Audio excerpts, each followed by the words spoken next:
morning and thank you for joining us. I'm Sandita Kita. Today we will discuss the impacts of technology on the development of Africa from 1200 to 600 BCE.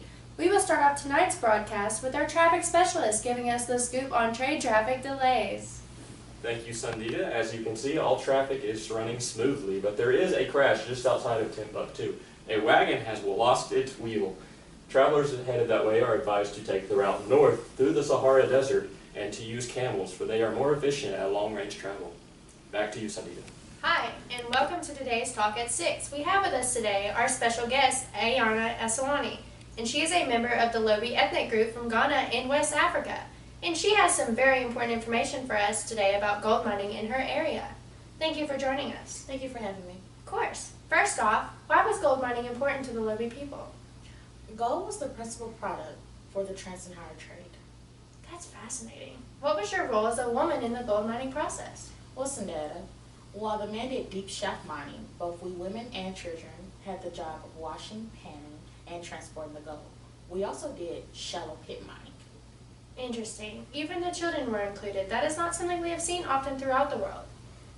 What were the benefits of all this gold coming through Ghana? Great question. Gold generated small yields which were in exchange for goods that weren't not local to us, like salt, iron tools, or textiles. It was also a form of exchange for trade with places far from us. Interesting. Thank you for joining us today. Thank you for having me. That is all for today's Talk at 6. And now we have one of our reporters, Mansa Musa, telling us the relationship between slaves and muskets. Thanks, Sundiata. Firearms are a major part of warfare, and the preferred firearm of today is the musket. Near the end of the 1600s, the musket developed into a more advanced tool.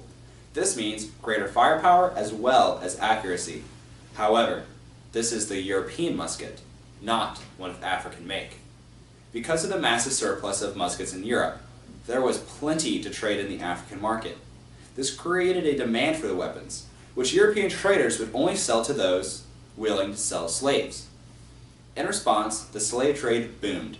Slave traders began to expand further and further east to where they are now, supplying slaves on a massive scale. During the early stages of the century in Angola, according to John Thornton, there was about 2,000 to 3,000 slaves. During the later stages, the number grew to about 8,000, and the number is now up to 11,000. Back to you, Sundiata. Thanks, Mansa. And here is Mari Diata with the scoop on horses in Africa. Now, an important technology which revolutionized the life of millions of Africans, horses. Used earlier as a way of transportation, the roles of horses changed during this time period in Africa. In fact, they changed the character of warfare. They were used to attack, to impress, and to create fear in enemies. It was also the former tank. Having horses were a huge advantage, but needed a good strategy. This is why it was also a political question.